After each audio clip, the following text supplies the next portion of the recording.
ಗೋಷ್ಠಿ ಸರ್, ಇವತ್ತಿನ ಮಾಧ್ಯಮಗೋಷ್ಠಿ ಏನಂದರೆ, ನಮಗೆ ಬರಗಾಲ ಬರ್ತಾ ಇರೋದ್ರ ಬಗ್ಗೆ ಮುಖ್ಯಮಂತ್ರಿಗಳೇ ಮುನ್ಸೂಚನೆ ಕೊಟ್ಟವ್ರೆ. ಆ ಮುನ್ಸೂಚನೆ ಅನ್ನೋದಕ್ಕಿಂತಲೂ ಇವತ್ತು ಹೈನುಗಾರರು ಎಲ್ಲರೂ ಭಾಳ ಕಷ್ಟಕ್ಕೆ ಸಿಗಾಕೊಂಡವ್ರೆ. ಆದ್ದರಿಂದ ನಾವು ಹಾಕ್ಕಂಥ ಹಾಲಿಗೆ 1 ಲೀಟ್ರಿಗೆ 10 ರೂಪಾಯಿ ದರವನ್ನು ಜಾಸ್ತಿ ಮಾಡಿಕೊಡ್ಬೇಕು. ಸರ್ಕಾರ ಏನು 5 ರೂಪಾಯಿ ಕೊಡ್ತಾವ್ರೆ ಪ್ರೋತ್ಸಾಹ ಧನ, ಅದ್ರ ಜೊತೆಗಿನ್ನ 5 ರೂಪಾಯಿ ಹಾಕಿ ಒಟ್ಟು 10 ರೂಪಾಯಿ ಪ್ರೋತ್ಸಾಹ ಧನ, 10 ರೂಪಾಯಿ ಲೀಟ್ರ್ ಹಾಲಿಗೆ ಜಾಸ್ತಿ ಕೊಡಬೇಕು. ನಮ್ಮ ಶ್ರಮಕ್ಕೆ ತಕ್ಕನಾದಂಥ ಬೆಲೆಯನ್ನು ನಾವು ಕೇಳಬೇಕು ಅಂತೇಳಿ ಇವತ್ತು ರೈತರೆಲ್ಲ ಒಂದು ಹೋರಾಟ ಮಾಡೋಣ ಅಂತ ಅದನ್ನು ದೊಡ್ಡಬಳ್ಳಾಪುರ ತಾಲೂಕಿಂದ ನಮ್ಮ ಜಿಲ್ಲಾಧಿಕಾರಿ ಕಚೇರಿಗೆ ಹೋಗಿ ಅದನ್ನು ಮಾನ್ಯ ಮುಖ್ಯಮಂತ್ರಿಗಳಿಗೆ ತಲುಪೋವರೆಗೂ ಈ ಒಂದು ಹೋರಾಟನ ಮಾಡಬೇಕು ಅಂತೇಳಿ ಎಲ್ಲ ನಮ್ಮ ರೈತ ಮುಖಂಡರನ್ನ ಒಂದು ಪೂರ್ವಭಾವಿ ಸಭೆಯನ್ನು ಕರೆದಿದ್ವಿ.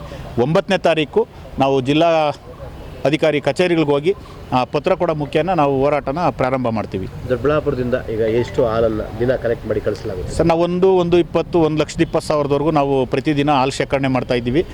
ನಮ್ಮದೆಲ್ಲ ನಗರೀಕರಣ ಆಗ್ತಾ ಇರೋದೇ ಇವತ್ತು ಹಾಲು ಉತ್ಪಾದನೆಯಲ್ಲಿ ರೈತರಿಗೆ ನಷ್ಟನೇ ಆಗ್ತಾ ಇರೋದು. ಯಾರು ನಾವು ಹಾಲು ಉತ್ಪಾದಕರು ಇವತ್ತು ಮಕ್ಕಳು ಮರಿನ ಸಾಕೋದು ಭಾಳ ಕಷ್ಟದ ಪರಿಸ್ಥಿತಿ ಆಗಿರೋದ್ರಿಂದ 1 ಲೀಟ್ರ್ ಹಾಲಿಗೆ 10 ರೂಪಾಯಿ ಜಾಸ್ತಿ ಕೊಡಲಿ ಅಂತ ಬೇಡಿಕೆ ಇಡ್ತಾ ಇದ್ದೀವಿ. ಮುಂದಿನ ದಿನಗಳಲ್ಲಿ ಇನ್ನೂ ಹೈನುಗಾರಿಕೆಯನ್ನು ಹೆಚ್ಚು ಉತ್ತೇಜನ ಮಾಡ್ತೀವಿ. ಯಾಕಂದರೆ ಈ ಒಂದು ಒಕ್ಕೂಟದ ಮಾನ್ಯ ಅಧ್ಯಕ್ಷ ಅಂತ DK ಸುರೇಶ್ ಅವರು ಅತಿ ಹೆಚ್ಚಿನ ಒಂದು ಒಲವನ್ನು ಹೈನುಗಾರಿಕೆ ಕಡೆ ತೋರಿಸ್ತಾವ್ರೆ. ಅವರ ಒಂದು ಅಧ್ಯಕ್ಷತೆಯಲ್ಲಿ ಬಹುಶಃ ಇಲ್ಲಿನೂ 2 ಲಕ್ಷ ಲೀಟ್ರ್ ಹಾಲು ತಲುಪ್ತದೆ, ಒಕ್ಕೂಟ 25 ಲಕ್ಷಕ್ಕೆ ತಲುಪ್ತದೆ ಅನ್ನೋ ಒಂದು ನಂಬಿಕೆ ಇದೆ.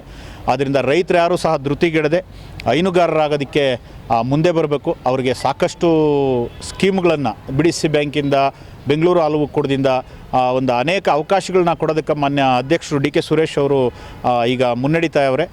ಅವರಿಗೆ ಬೆಂಬಲವಾಗಿ ನಾವು ರೈತರು ಸಹ ನಿಲ್ತೀವಿ. ನಮ್ಮದೇನಪ್ಪ ಇವತ್ತು ಅಂದರೆ, ಸರ್ಕಾರ ಕೊಡತಕ್ಕಂಥ ಈಗ ಸರ್ಕಾರ ಮಾಡಿರ್ತಕ್ಕಂಥ ಎಲ್ಲ ಬೆಲೆನೂ ಜಾಸ್ತಿ ಮಾಡವ್ರೆ. ಎಲ್ಲ ಕಚ್ಚಾ ಬೆಲೆಗಳು ಜಾಸ್ತಿ ಆಗಿರೋದ್ರಿಂದ ನಾವು ಬದುಕು ಕಟ್ಕೊಬೇಕಲ್ವ ರೈತರು. ನಮ್ಮ ರೈತರು ಬದುಕು ಕಟ್ಕೊಳ್ಳೋದಕ್ಕೆ 1 ಲೀಟ್ರ್ ಹಾಲಿಗೆ 10 ರೂಪಾಯಿ ಕೊಡಿ, ನಮ್ಮ ಬೆವರಿಗೆ ಬೆಲೆ ಕೊಡ್ರಿ ಅಂತ ಕೇಳ್ತೀವಿ. ನಮಗೆ ಫ್ರೀ ಯಾವುದು ನಿಮ್ಮ ಫ್ರೀ ಭಾಗ್ಯಗಳ ಅವಶ್ಯಕತೆ ಇಲ್ಲ. ನಾವು ಶ್ರಮ ಹಾಕ್ತೀವಿ, ನಮ್ಮ ಬೆವರಿಗೆ ತಕ್ಕನಾದಂಥ ಒಂದು ಬೆಲೆ ಕೊಟ್ಟರೆ ಸಾಕು, ನಾವು ಜೀವನ ಮಾಡ್ತೀವಿ ಅಂತ ನಮ್ಮ ಭಾವನೆ. ರೆಗ್ಯುಲರ್ ದಿನಗಳಿಗಿಂತ ಈ ಬರ ಬಂದಿದೆಯಲ್ಲ ಸರ್, ಏನು ವ್ಯತ್ಯಾಸ, ಎಷ್ಟು ವ್ಯತ್ಯಾಸ ಆಗ್ತಾಯಿದೆ ಹಾಲು ಉತ್ಪಾದನೆಯಲ್ಲಿ?